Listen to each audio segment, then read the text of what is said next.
Hey, it's Raymond. You're watching RPadTV, and joining me today is the wonderful Paul Semel. Not that evil bastard Paul Semel that lives in like South Carolina or something. But this France. is France. Yes. Oh, yeah, that's right. That's the Paul Semel that sleeps with your family. Yeah. Yes. How And, are you and today, Paul? I'm good. How are you? I am not good. I Oh. am sick.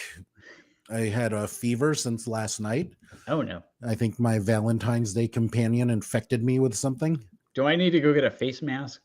I still have You like a might. box of them. And then I hurt my knee over the weekend. Yeah.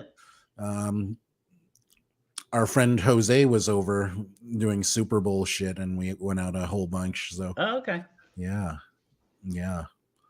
So what's going on with your website? Give us an update on the wonderful happenings at The wonderful news paulsemel.com. on paulsemel.com. Well, earlier this week, I put up a review of Prince of Persia, the new one, which I liked quite a bit, especially as somebody who remembers that game from the original incarnation when it was like 2D and you play it like on the Apple II or whatever it was.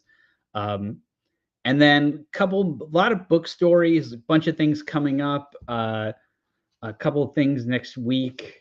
Trying to think of anything. I do have one. Always have to have like props with me. S.A. Seedor's Death System, which I don't know if you've ever played. There's a board game called Zombicide. I have not. Okay, so there's a board game called Zombicide, and then there's a science fiction version called Zombicide Invader. And then he wrote a book basically set in the world of space zombies.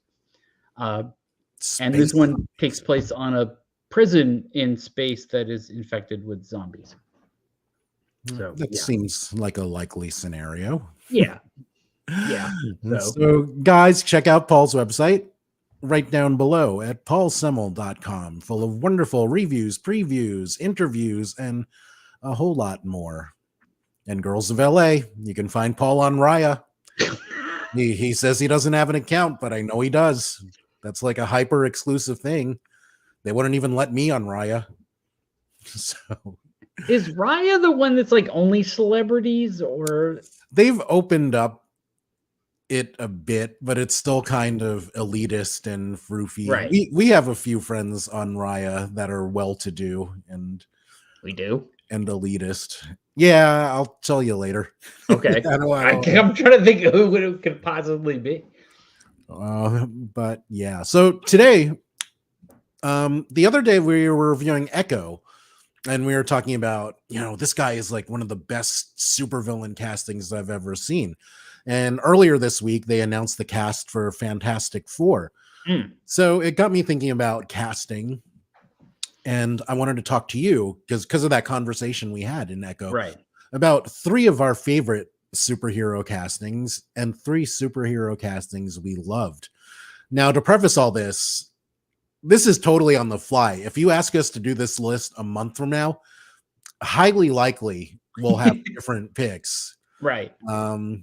Yeah, I think I came up with like 8 different people for both categories. And, oh yeah, and there's one I feel horrible about leaving out. I'll say it right now, spoilers. So, I feel horrible about leaving Christopher Reeve off of our best castings list because he was perfect as Superman and Clark, and and we shared the same birthday, so he was like my brother.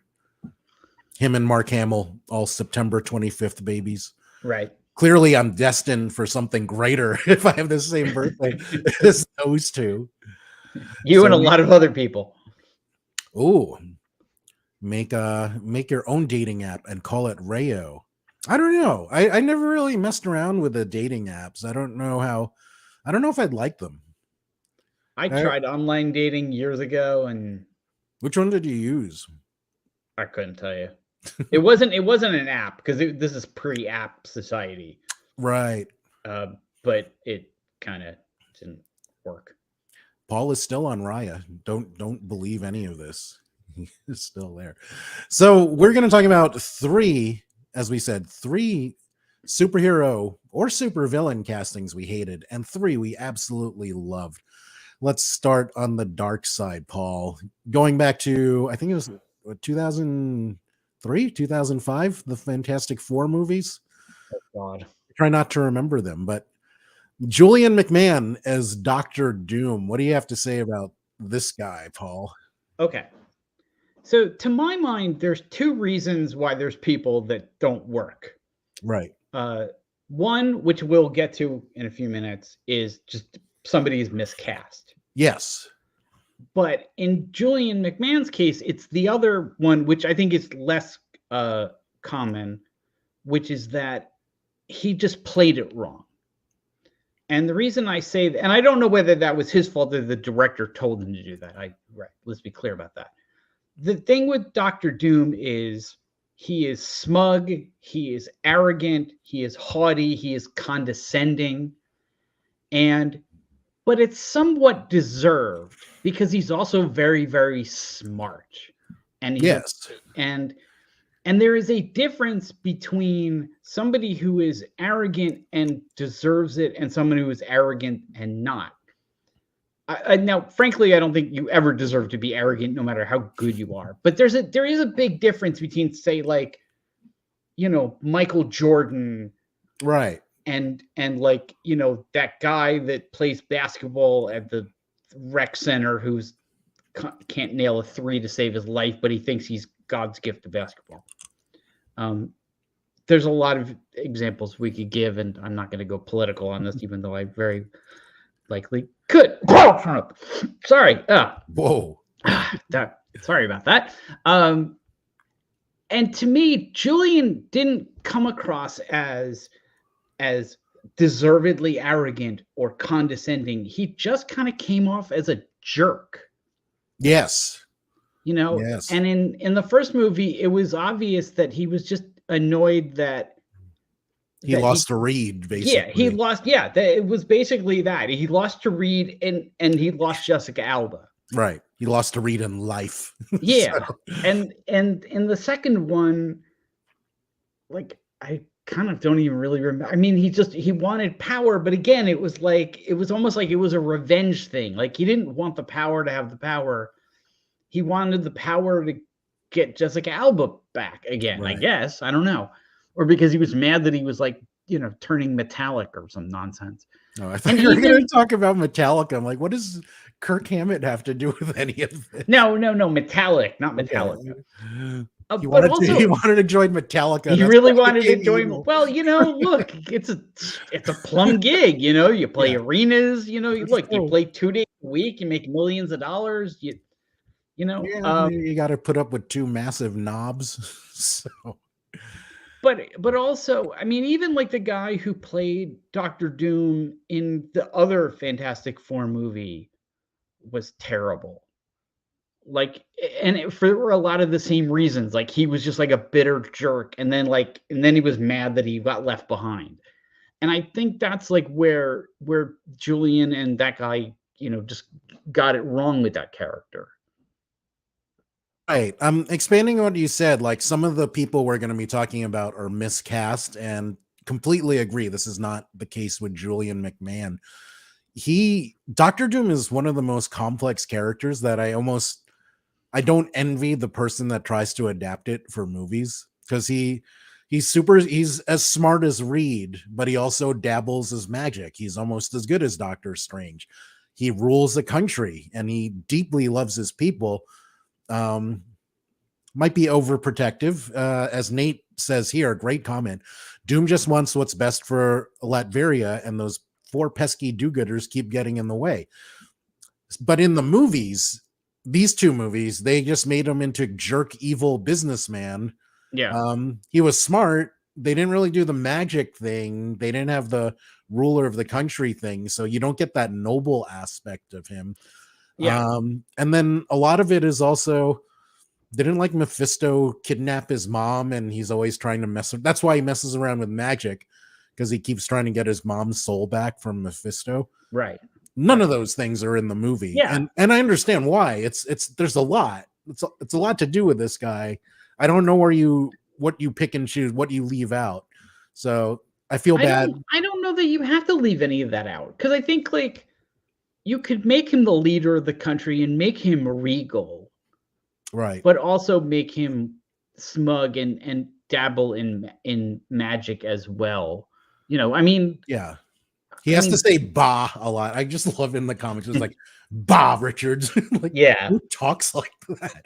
Doctor Doom. Doctor Doom. Yeah. You know, But yeah, and I don't want to fault. I blame more like the writers and the director than Julian McMahon on this one, even though we're putting his name out there. I don't know right. much about him as an actor. I've only seen him in these movies. Maybe I've seen him in something else He and don't was remember. in a TV show right before that called Nip Tuck.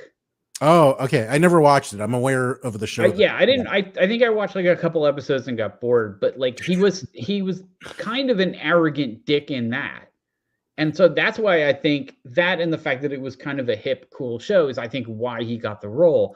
Which Oh, is one of the things that is often the problem with these casting is like they get the person who's like the it person of the moment, yeah. as opposed to like the necessarily the right person at the moment. God, I forgot how garbage that mask was. Yeah. It just looks terrible. Um, Yeah. I mean, that whole movie is just I think that whole movie's miscast in many respects.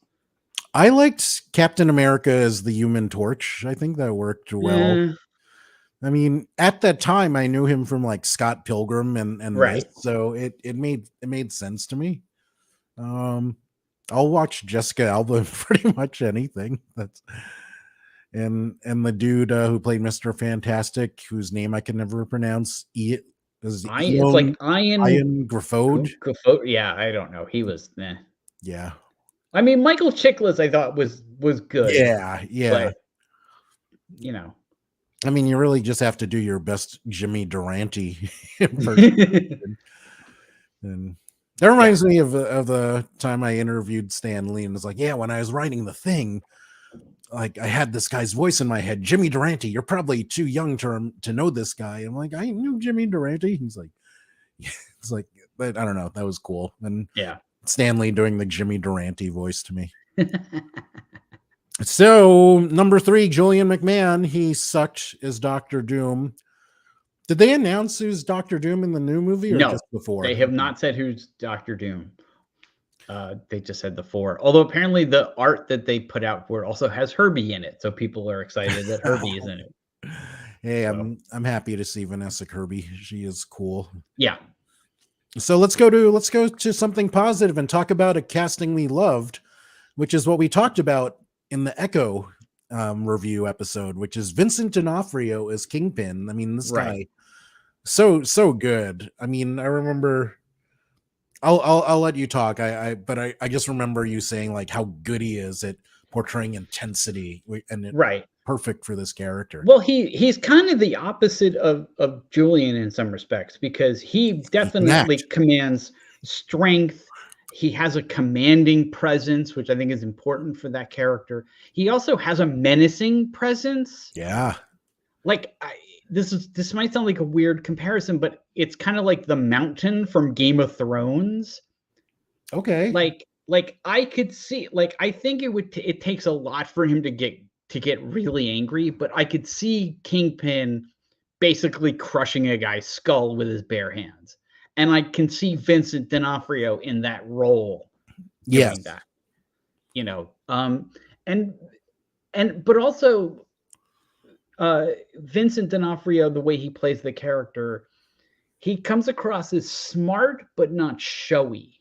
Right. Right. And I think that's something that people don't always think of at least like characters in the Marvel universe don't always think of Kingpin as being an especially smart person, but I think he is a lot smarter Oh, and for sure. tactically smarter than some of the bad guys give him credit for. I mean, he has to organize a big crime family. He does it well. Yeah, If we look at the Netflix version of Kingpin, he studies different languages to interact with the other mob bosses better. right. But yeah, what I like in addition to the intensity, which is absolutely there, he also has I like how he's driven, and D'Onofrio puts that across as well. Yeah, How whether it's expanding his crime family, whether it's getting Maya back into his life, he has this Yeah, he's this determination, I guess is the right word for it, that I love. But he's also, as much as he's the skull crushing guy, he also gives him a sensitive side, which is really hard to do, and D'Onofrio totally pulls it off. Like, you Yeah, see how much he loves Maya. You see how much he loved his wife and kid, right. and how it's damaged him. So he is a little bit broken inside, but you have to scratch away so many layers of this kick-ass. Let's stick with a skull crushing guy. I Yeah. don't Yeah, I mean, know. I think a lot of that is a function of the fact that we've gotten to see him a lot, in the sense that Yeah, there was like a multiple seasons of the Daredevil show, and now there was the whole Echo thing. Like Echo. I would also bring up in this Michael Clark Duncan, who played him in the Yes, Daredevil movie, who yes, was also really, really good, also had a commanding presence, also came across like somebody who could, beat you to death if you yeah, needed. yeah, And he didn't have the sensitivity, but there also wasn't time for them to get into that. right. And But I he had think that that if like booming voice, though. That was so right, awesome. right. I mean, but I could see them like if that movie had done really, really well and they'd done say 4 or 5 of them, then maybe they could have added that to his character, made him seem, I think it's more as a function of having that amount of time that you get with a TV show as opposed to just one movie.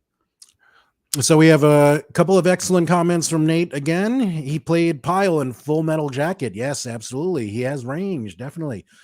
Has D'Onofrio had a role he wasn't amazing in? I don't think I've ever seen one. That's a tough one. He wasn't all that great when he played in Adventures in Babysitting a mechanic because he didn't have a whole lot to do. Hmm. That's the first time I ever saw him actually. And oddly enough, he played a guy who looked like Thor, and they called him, and he had like a hammer, and I think they called him Thor in that movie. Ah. I'm at his IMDb now. Um Honestly, a lot of these I haven't seen. Oh wow, he played Jerry Falwell. I totally want to see that. What did he play Jerry Falwell in? In The Eyes of Tammy Faye. Oh, This sounds amazing. yeah, that sounds like that would work. You I mean, I know mentioned him from because he was in Jurassic World. He was pretty good in that. He was on Law and Order: Criminal Intent. He was really good in that. he wasn't great in Chips, mainly because it's a pretty dumb movie. Yeah, Yeah. I don't think anybody was great in that movie. Well, you're not a Michael Pena guy. I will watch that guy in most things because for some reason he just cracks me up, especially in Ant-Man. Oh wow, he played Moriarty in a Sherlock TV movie. Okay. That's interesting. He was also in like a really dumb movie with Sylvester Stallone and Arnold Schwarzenegger, where the idea was that Schwarzenegger was a guy who would go into high security prisons and break out and then tell the warden like how to fix it. Lockup. Is that what it was? Maybe I don't know. It was I kind remember of Stallone silly. being in that, but not He played the Schwarzenegger. Well, I think Schwarzenegger like, or maybe I'm thinking of something different. I don't know. I thought I thought those two were in that movie, but maybe they were both in the sequel or Oh, is something. it Escape Plan? I do not know this movie. Oh, I think maybe that's it. Yeah. Yeah. Schwarzenegger didn't come in until like much later in the movie. So anyway, all right. So yeah, that's our number 3. D'Onofrio is awesome as Kingpin. You had mentioned Michael Clark Duncan in the Ben Affleck Daredevil movie, where we have this lovely lady, Jennifer Garner, as Yeah. really. Is this what you're talking about being miscast? Because that's Yeah. immediately what. And I get it because they were trying to go for the alias thing where she's like kind Right. of this kick-ass woman, but To me, Jennifer Garner is 13 going on 30, and she's just so sweet. She has a lovely smile. She just seems like a sweet, semi-dopey woman, and Right. not this kick-ass assassin with size. Well, I would say, see, I was a big fan of Alias, especially the first couple seasons. And I thought she was really, really good in that. But there's a big difference between playing a college kid recruited by the CIA, trained to fight a little bit, and a master assassin who is well versed in every martial arts skill there Right. is. And that, I think, was the problem. I mean, if you put Elektra and Sydney Bristow, which was her character in Alias, if Right. you put them in a room together and they went at it, the only reason Sydney would last longer than 10 seconds is if Elektra like sneezed or like, Like, basically was like, I'm going to give her like the first punch. her boots Like, become unlaced or something. yeah, like because that. we're not talking King Kong versus Godzilla here. We're talking King Kong versus Grape Ape. Oh, Like oh, she would wipe the floor with her, and that was, I think, the problem. Like I didn't really even mind that she wasn't Greek. Like, okay, I mean, I know that's like a thing you're supposed to get mad about now, but whatever. But at the time, it wasn't, and we didn't, or some people did though. But like, it was more just that she wasn't believable as this, person with absolute situational awareness who would have no compunction about killing anybody. Like, yeah, I did not get that murderer sense from her at all. right, And that's very much Elektra. She was like, fuck this guy, slices through. right, yeah. There was none of that ruthlessness. There was none of that Yes, that murder, and I mean, and you would think like she should be, because like the whole thing is like her dad got killed, and like, right. you know, uh, but yeah, that to me is one of the best examples of somebody just being where like she was really hot at the moment because of Alias and So yeah, whatnot, they just picked her. Yeah, I and get yeah. that. I mean, I get it, but no, it didn't work. Carlos says I'm hating on nachos. This is so untrue. I love nachos on all four. Although I hate, there was this one restaurant I went to that, how most nachos, if you go to a Mexican place, they make them with plain tortillas. Yeah. This one restaurant made nachos, with the guac and sour cream, meat, cheese, and all that, but they used Doritos, and it was fucking weird, and I didn't like it at all. So maybe that's the only nachos I wouldn't like. You don't use Doritos No, you Doritos don't are its use. own thing. Yeah. Yeah. Maybe you No. can have a dip or something, but not the whole nacho shebang. No. Yeah, I wanted to show you this photo. Is this believable to you at all? Like, No. yeah, No. I just don't see it. No. And she was worse in the Elektra movie. Like she's even less Oh my god. Elektra-ish than Yeah. in that. That one got weird and Elektra is kind of a weird character where they have, the Chaste and all those guys, but they picked like the worst elements to get weird with. Yeah. And in Yeah. retrospect, I liked how the Daredevil Netflix did it, where it got weird and dramatic enough to be interesting, but not totally off-putting. Yeah. But even here, if you look at this picture, she's making like scowly, angry face, but I still see like the cute, smiley woman in 13 going on 30. It's like she's wearing less clothing and has size, but she still looks like a sweet, sweet woman to me.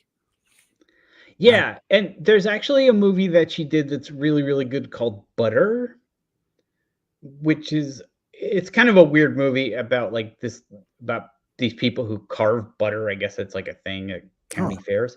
And she plays like the woman who was like the kind of the winner every year and has her crown threatened by like a little kid.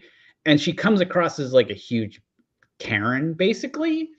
And it took me like a good hour into that movie before I really believe and she's a good and that's the thing, Jennifer Garner is a good actress, but like seeing her be like kind of this suburban bitch, I was like, I'm not buying it. I'm oh, okay, yeah. I guess I can kind of see it now, but like, Yeah. yeah, Yeah. yeah. Well, I don't know. There are some actors that are always like that. Like Lou Diamond Phillips will always be La Bamba to me, no matter what else he's in. Bill Pullman, he's Lone Star. Lone Star got to become president of the United States. That's fine. Well, the guy who was in the airplane movies, Leslie Nielsen, Oh my God, he was a like dramatic actor right. before. Yeah, I mean, that was the thing. Like, I knew him originally from a classic science fiction movie called Forbidden Planet, in which he's the captain of the spaceship, and then like to see him years later as this like, yeah, goofball was like, such a what the turnaround. hell? Yeah. That also reminds me of, and this is kind of not proper, but we were in Orlando for a gaming event, and we ended up at this karaoke bar at the hotel. And this one guy, older gentleman, he had the silver hair like Leslie Nielsen. So when I got up on the stage, I'm like, ladies and gentlemen, give it up for Lieutenant Frank Drebin, everyone. Frank Drebin kicked some ass. And he thought it was funny the first 2 times. After that, no. Right. Carlos says, in the White Sox Stadium, which is a horrible place, they make nachos with Doritos and call them a walking taco. That they add all the toppings inside the bag and give you that just sounds lazy, man. Like, That sounds like, well, what is the wait? Isn't there's like a real dish where you take a bag of Fritos and throw chili in it? Frito pie. That sounds like a weird variation on a Frito pie.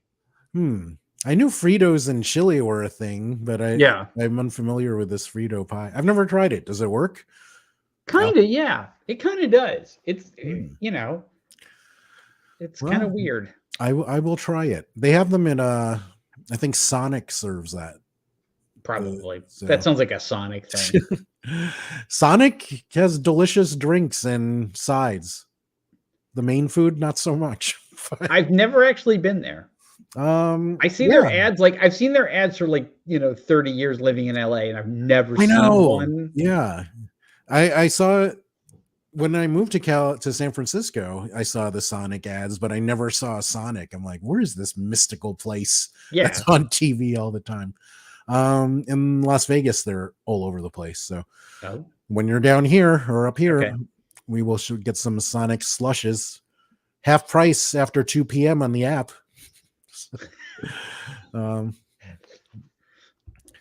Oddly, I got my brother's family from Hawaii all into Sonic drinks. They love the shakes and the slushes and all that. So that became a thing that they do here.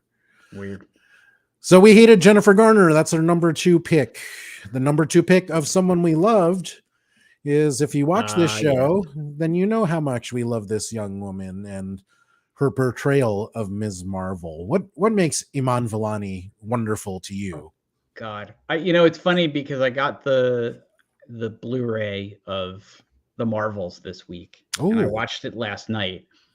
And it's funny because there's a handful of making of featurettes on there, right? And it comes up a couple times where people are like, "She was born to play this role. She's perfect for this role. She is this person." And having seen interviews with her, it's totally like true. And it's not even just on even just on paper. Like there's a lot of similarities between Iman Vellani and Kamala. Iman moved from Karachi to Canada when she was 1, so she basically grew up, in a western country. She grew up in a small city. I wrote it down too. Markham, Ontario, which is about the same size as Jersey City. But there's also just kind of their enthusiasm for things and the way they like when you see Iman on talk about like the Marvel universe and what she would like to see, like it's exactly like the kind of things that you can imagine like Kamala talking about. Like there's a funny, like in the movie, there's like, there's all this stuff where like she's so kind of like excited to meet like, Nick Fury, but she's also sort of intimidated to meet him, and like Yeah. kind of scared to meet like Ms. Marvel and to disappoint Ms. Marvel. And then there's also this funny story about how the first day Samuel L. Jackson turned up on the set of the Marvels, Iman hid behind the director, like hid the way like a little kid hides behind their mom. Like Yeah. she was so nervous to meet him. And it's just, yeah, she's just, So funny it's like story about, typecasting. yeah. I mean, she's a fangirl in the comics, and they got Yeah. the perfect fangirl for this. If you're not familiar with her, she actually writes some of the Ms. Marvel comic books now. So Yeah. kudos to her. Funny story about Sam Jackson and Amon. You know that scene in the beginning where they just start the switching powers? Right. There's a part where she has to like elbow Sam out of the way, I know the story. Yeah. and she's not doing, she's intimidated because it's Sam Jackson, and he's like, hit me harder, really lay into me, and then she just can't do it, and then finally he's like, hit me, but in her head she's hearing Sam Jackson say, hit me, motherfucker. So, like, he didn't actually say that, but I love that's where she went with it. Yeah. Yeah, I mean, the character, it captures the innocence, the enthusiasm, the being a fanboy or fangirl about all this superhero stuff. It's such a unique perspective because so many superheroes have like, oh, they Joker killed my mom, whatever. Like, they all have these dramatic origin stories for the most part, and I get it. That makes it a more interesting read, a more interesting character. She's pretty much an accident that got dropped into this wonderful world that she worships, Yeah. and that's so different from most comic book characters, and she does such a good job of portraying it. I mean, look how proud she is with her new costume. I think this is when she first got the costume from her mom, Right. her upgraded one. She's just proud and enthusiastic and vibrant, and I can't wait to see more of this, more of her. I mean, we've seen her obviously in Ms. Marvel and the Marvels. Yeah. Looks like there will be a Young Avengers movie in the future. So I am excited. Aman Vellani is such a treasure. Probably the whole Khan family is probably my favorite part of the MCU right now. I don't know about for you, but they're, So it's one of them. Yeah. I mean, they were one of the highlights of the Marvels, oh yeah, certainly. And it's funny because you and I have talked about this. The Marvels didn't do well at the box office, right. but we loved it, and everybody we knew who saw it loved it. And what you're seeing now on social media is all these people who are like, I just finally watched it on Disney Plus. Why didn't anyone tell me it was amazing? And it's like, Like we did, did. But jerks. now, like, and I think we said when we talked about it, like, now that movie is starting to really catch on with people, and people are really starting to embrace it. And I think that it's going to be one of those movies where, like, its impact on Disney Plus and other places is really going to sort of drive Yeah, a point home that people did actually like this movie, and that it was good, and that they shouldn't, give up on these characters, because it and would be very easy for them to just be like, oh yeah, yeah, they're off somewhere. I mean, they did have very good reasons to why it didn't do so well. The strikes played a big part in that. Right. The actors couldn't do any promo in the months leading up to the movie, Yeah. so that Yeah. that was a major thing there. And plus, there's superhero fatigue is definitely a thing for those fake fans that only like the MCU and don't actually like comic book characters. Mm. I say get rid of them. I'm sure Marvel would like them, but yeah. But yeah, she will be a part of our lives in the future, and I can't wait to see more of her. Hopefully, Ms. Marvel season 2. That would make me so happy. Mm. Now let's go back to the dark side, and even just thinking about it, I'm starting. The trauma is coming back. Um, the superhero casting we hated the most Ryan Reynolds Ugh. as Green Lantern.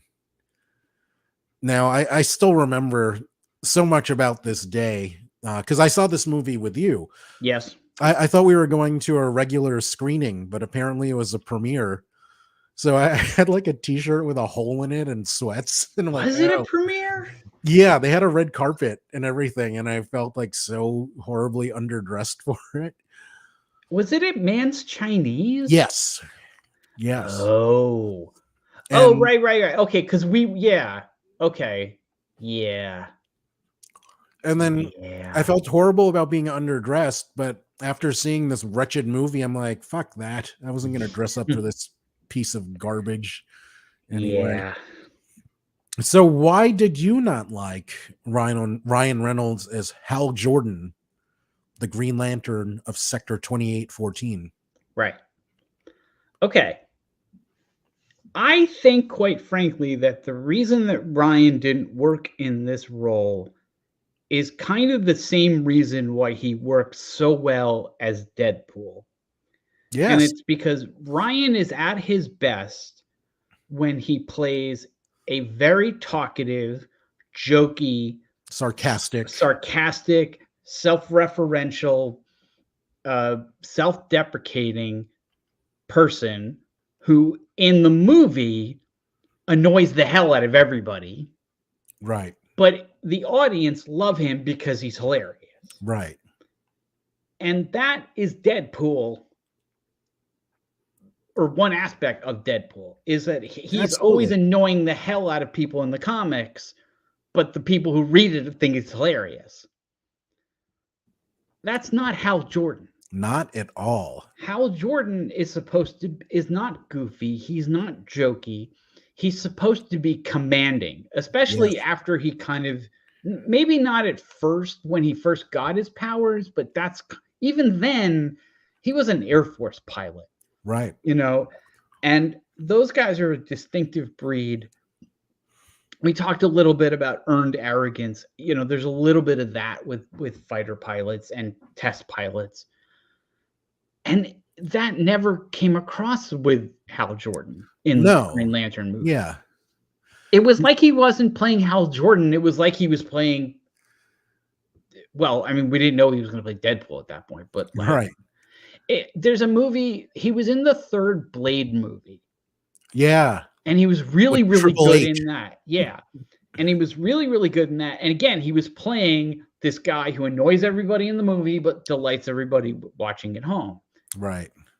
And he basically played that as Hal Jordan. And it didn't work. It's just, that's not who Hal Jordan is. No, Hal, if you're not familiar with the comic book character, Hal is pretty much, he's one of the most iconic DC heroes. He's like a paragon of what a hero is about until they made him turn evil for stupid reasons. God damn it, Ron Mars. That was weird. But yeah, he's supposed to be, he's the man without fear, or the man who can overcome his fear. And he's pretty straight-laced. He was a reject fighter pilot that got pretty much washed out of the Air Force and became a tester for Ferris, and even he messed that up. But he has this nobility about him and this straight-laced heroicism about him. And that's not it at this point. I knew Ryan Reynolds as Van Wilder, and we pretty much got Van Wilder discovers a power ring. Right. And didn't work. Carlos asks, so he should have been Barry Allen instead? No, I actually think he would have made a great Guy Gardner, because he has that humor and he can be acerbic and sarcastic. So to me, he would have made a better guy than Hal, like just being that jerk Green Lantern. Like they always wrote like, yeah, you are a brain damaged thug, but you're our brain damaged thug. So yeah, he would have worked. He completely failed. Yeah. The costume looked terrible. I hated these little ridges. I think I told you at the time, it reminded me of like Salmon Nigiri, like except green. Right. I mean, there's a lot that's wrong with that movie. I mean, it's just, you know, the writing, the direction, the special effects. I mean, Yeah, you know, it's like I mean, Taika Waititi playing an Alaskan. Right. I mean, I remember thinking Blake Lively was her usual likable self in the movie. Right. And I remember, oh God, who played Amanda Waller? I should. Oh, She played Tina Turner. yes. Name is totally gone out of my head, but she was really good as Amanda Waller. Angela Bassett. Angela Bassett, thank you. Yes. Yeah, she was really good, but everything else about that movie was just. I mean, Mark Strong was kind of good. Mark Strong, yeah, I was about to say like Mark Strong as Sinestro wasn't half bad, and he didn't have a lot to do, but right, and same with Michael Clark Duncan as Kilowog. Yes, but I forgot that was his voice, but that's totally like the character. Yeah, Carlos did remind you that it was Angela Bassett. Yes. Yeah, but it's funny. It's funny that you mentioned the Ryan being able to play a different Green Lantern, because one of my complaints about the Tobey Maguire Spider-Man movies is always that they miscast the women. That you had Kirsten Dunst playing MJ when she's way more of a Gwen Stacy, and then in the Andrew Garfield movie, you had Emma Stone, who is completely an MJ, but she was playing Gwen Stacy. And, speaking of things we forgot, we mentioned like there's 18 different people you could have in this column. And yes, these are two more that I completely forgot about until just now. So, I mean, even we could talk about the Spider-Man and some of the things they did well and got wrong. Like Andrew Garfield was great as Spider-Man. He was the most quippy out of all of them, but I didn't like him as Peter, like dude bro skateboarding. Like, and also he clearly was like 32 in high school, right? In the movie, so that was kind of weird. Yeah, well, that's always a little weird. But then again, so was Tobey Maguire. I mean, he was like, he played like a high school Peter, and it's funny. I had in San Francisco, one of my favorite baristas' name was Toby, a girl, and her lifelong plan was to marry Tobey Maguire so they could both be Tobey Maguire. Like, you thought this out, didn't you? I think one of the kids from Twilight, Taylor Lautner, I think his wife's name is Taylor. Yes. So she is also Taylor Lautner. If he married Taylor Swift, would she have been Taylor Lautner as well? He dated Taylor Swift. I know. And they were in that Valentine's Day movie together. You know those ensemble movies that Gary Marshall does? And it's funny that you mentioned it, because there was a story today about how on Valentine's Day, Jennifer Garner posted the clip of Taylor's scene from that movie, talking about how funny she was. So bring it all back to Jennifer Gardner. Nate adds that Andrew Garfield seems too tall to me. Yeah, I mean, I don't know how much it matters if they're swinging around in the sky, and I didn't like him as Peter anyway. So his height in that aspect was irrelevant to me. So let's go to our number one pick for superhero casting we loved. It is also Ryan Reynolds. And I messed up the punctuation and the chyron. Let me fix that. It bothers me. Yeah. Well, like I said, the reason that he was bad as Green Lantern is the reason why he's so good in Deadpool, because he is Deadpool in a weird way. It's the same kind of, the character he always plays or is always really good at playing is exactly Deadpool. Yeah. He's mouthy, a lot of words per second, sarcasm. I mean, even in that garbage X-Men Origins Wolverine movie, before they sewed his mouth shut for reasons that make zero sense, he was funny as Deadpool then, like mouthing off to Will.i.am or something. I never understood that casting. God, that guy sucks as an actor. Yeah, that's a problematic movie all around. But he was really, really good in that. And like I said, he was really good in the Blade movie. but again, he's playing that role. I mean, that's who he is seems to be who he is in real life, if the interviews I've seen with him are any indication. And Yeah. you know, And it seems so perfect. Like, let's do this game. Like, imagine anyone else playing Deadpool. To me, it's always worse than what Ryan Reynolds would do. I can't picture anyone playing this character as well as he does. no. I don't if you guys agree or disagree, suggestions would be interesting. Except don't say Timothy Chalamet, because that is not an acceptable answer. God. Yeah, I don't know who Timothy Chalamet could play. Although he's good in the Dune movie, so I'll give him that. You mean the next one where Willy Wonka fights Elvis? That's true. I forgot about that. Elvis is in that one. Elvis, they took away Elvis's eyebrows. But yeah.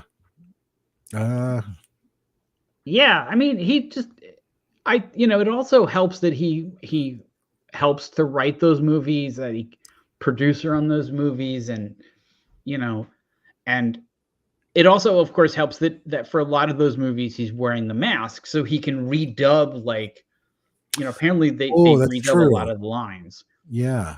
So if something doesn't work, they have a chance to sort of change things around. Yeah. And he gets so much of that character perfectly. And I was always big on the Deadpool comics. I loved how weird and wacky it got, especially there's a stretch where he had two voices in his head instead of one. Then things got really weird. Right.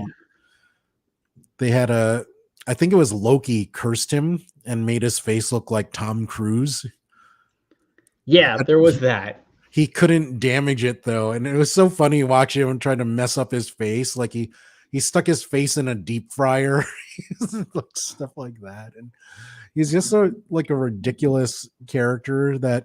And the thing that Ryan Reynolds does, he also gets the vulnerability as well. I mean, the stuff with his doomed relationship, although he sort of kind of fixed that at the end of Deadpool 2. We'll see how that goes. And yeah, like you see him, he does care about people, even though he's full of bluster and sarcasm and just mouths off at everything. But yeah, I just love how good he is at this character. To me, it's him and Aman Vellani are just perfect, and I can't picture anyone else playing these guys. Yeah, I mean, even like, as much as I love Hugh Jackman as Wolverine, right? Like, I've kind of warmed to the idea of Daniel Radcliffe. Is that his name? The Harry Potter kid.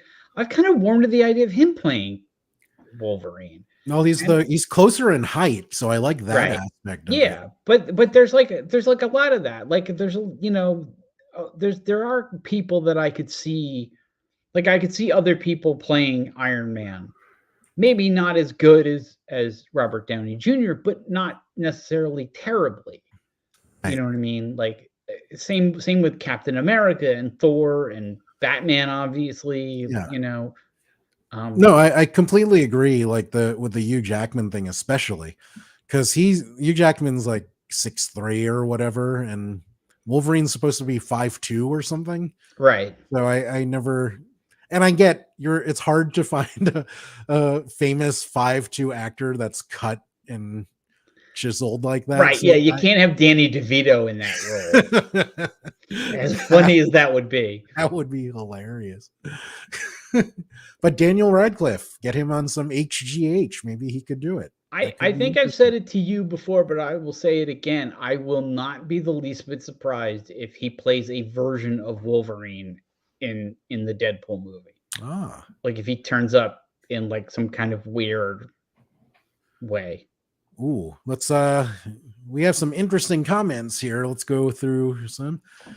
Haley Atwell is Carlos's favorite casting. I think Paul will very much agree with that. I very much enjoy her as Captain Carter. She was really, she was one of those interesting people where, like, we didn't know who she was before that, and then we're like, oh, Wow. Okay, who is that? She's Yeah. cool. Yeah. A young Robin Williams. I'm assuming as Wolverine. He's definitely got the body hair for it. I don't know if it's a young cocaine-addled Robin Williams. I don't know if that works. I don't know. Maybe that Now works I'm for trying to picture. Deadpool. Yeah. See, now I'm trying to picture him as Deadpool, but like even that doesn't work. Yeah, it's too. He's too You need some manic. subtlety. Yes. Yeah. Yeah, he's just too manic, which is weird to say about Deadpool. But Carlos's most hated is Jesse Eisenberg. As I'm yeah, a guessing, lot of people really didn't like him as Lex Luthor, and I kind of get again he didn't come across as smart, deservedly arrogant, commanding, none of that stuff. yeah. So, I mean, I like him as an actor, but he seems like one of those guys that does one thing, like whether he's playing Mark Zuckerberg or Lex Luthor, he's doing. I mean, I've seen a fair amount of his movies, and he's always, it's like Jack Black. He does that one thing right. awesomely. I mean, Eisenberg is in the Zombie Land movies. Yes. And he's really good in that. And that to me is like, that's like where his strength lies, is playing those kind of roles. Like not playing like a captain of industry who wants to get rid of Superman. Like when he would get all mad in those movies, I'd be like, oh, come on here. Okay. You want to just rub his head. So there's actually a Jimmy Kimmel bit where they try to reenact one of the scenes from Batman v Superman, and for some reason Jimmy's the only one that can clearly see their identities. Right. And he's like, wait, hold your phone over your eyes. You're Batman. And then Jesse Eisenberg comes in as Lex Luthor and crashes it. And I think this is the most fun I ever had with him as Lex Luthor. And he's like, that's not Superman and Batman. Like, this man is wearing glasses and Superman never wears glasses. Right. So, to clear up, Nate was talking about Robin Williams as Deadpool. Yeah, I think I agree with the manic thing. Oh, Glenn Danzig is Wolverine. Well, there was over those rumors that they were going to get Danzig to play Wolverine because he looks like it. I can see Robin Williams doing the voice of Deadpool in a cartoon if where they could edit him. And they, you know what I mean? Like where they would be able to like take the best of what he did and kind of stick it in there. But live action now. Robin Williams always seems more like I think he would play he would have played the most interesting Riddler ever. I think he was up for Riddler at some point. But they gave it to what's his nuts instead, to Jim Carrey. Jim Carrey, which, I mean, at the time it made sense. Yeah, I guess. Zach Morris, great to see you, sir. Excited to see Ryan with Hugh Jackman in their new movie. He's wanted to do this for so long. Truly a passion project, assuming Disney doesn't mess it up. I don't think they will. And a lot of it is because of the strikes and everything. This is the only MCU movie this year. So they have a lot riding on it. I would also say that after showing that Super Bowl trailer, yeah, and apparently the reaction to it was overwhelming even for Disney. Like they are not gonna mess with that one. Wasn't that the most watched trailer in 24 hours ever or something? Yeah, they made some record like that. Yeah. And actually, like I think because of that, they realized like, okay, if they didn't already, they now know like they need to let these guys do the movie they want to do. Yeah. Ooh, this is an interesting one. Also from Zach Morris. Taron Egerton. Heard rumors he was up for Wolverine in the new Deadpool movie too. He is also short. I don't know if he's Daniel Radcliffe short. I don't know. Maybe. I can kind of see that. Yeah. I mean, he's not Hugh Jackman 6'3", but he's 5'9", so he's closer to where you want him to be. He does have the movie star looks. He does have interesting range. I mean, he could play a spy. He doesn't look as feral though. Did you watch Rocket Man? Like, I'm kidding. Yeah. Like that's the thing, like with Hugh Jackman and Harry Potter, like they have that kind of furry, like, dirty, grubby kind of, like, I can't imagine Taron Egerton like smoking a cigar. But that's just me. Ooh, this one's interesting. Nate did not like Michael Clark Duncan as Kingpin. Ooh, he needs more time to think of his favorite. Oh, ever see 1 Hour Photo? That is the Robin Williams movie. Yeah, excellent, extremely underrated movie. Weird movie. Elton John. Yes. Yeah. But he's also in those Kingsman movies and other things. Does he do other things? I don't know. I only know him from Kingsman. Wasn't he Robin Hood? Didn't he play Robin Hood? He was in a Robin Hood movie that was not great. No. Were there any other suggestions? Blackbird was great. No, I think that is pretty much it. Oh, he was in the Tetris movie as well. I didn't see that.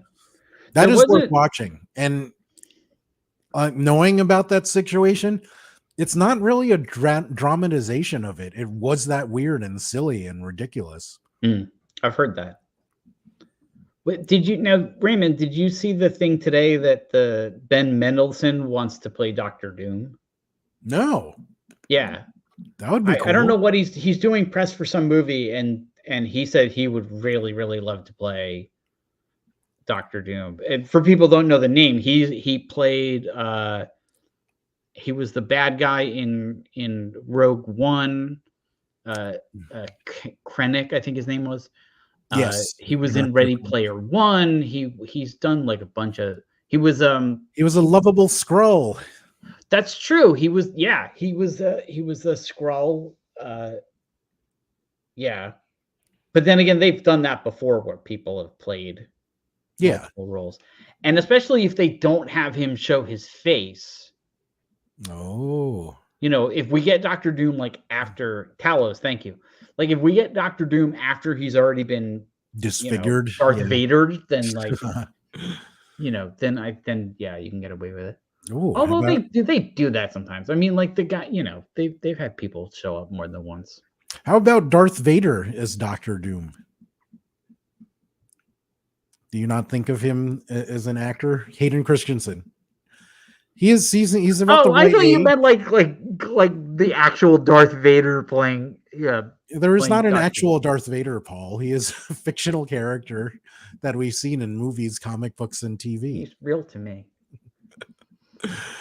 He's my Lord and Savior. I would like to see him get a chance to do more.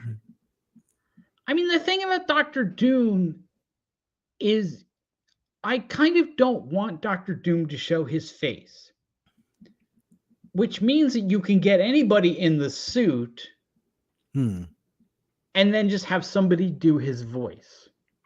And you just get somebody with a good voice. The problem is that Hollywood is under this mistaken impression that the only way you can connect to a character is to see his face. Right. It's why Master Chief had to take his helmet off in the Halo TV show. Wow. It's why Tom Holland is constantly taking his mask off indiscriminately as Spider-Man. Well, I mean, the actor wants that too. So yeah. But Hollywood, the Hollywood powers that be want it. They think they have to have that, right? And I don't think you do. I think with Dr. Doom, like you don't have to show his face. You can literally just have the mask and leave it at that. But here's an interesting one. Zach Morris recommends Christoph Waltz. Christoph Waltz, or as Zach Galifianakis calls him, Christ of Waltz. That's a good one. That is a really good one because he has like that accent. Yeah. And he can get intense with that. Yeah. The way he delivers with that stilted, deliberate dialogue. I could picture that working for Dr. Doom. That would be really cool. Good shout. Yeah, like that's that a good one. Thanks, Zach. Yeah. I like that. And why don't we close it out with air? Because I don't Okay. know that will be better than that. Yeah, Zach totally owned it. Yeah. So, guys, thank you for watching. Don't forget to like, subscribe, and all that good stuff. If you had a good time, we really appreciate everyone that watched with us live. And everyone that watches this after it is posted, please leave some comments with your suggestions on your favorite superhero castings and the superhero and supervillain castings that you hated. And we'll see you next week on RPadTV. Thanks for watching, guys. Bye.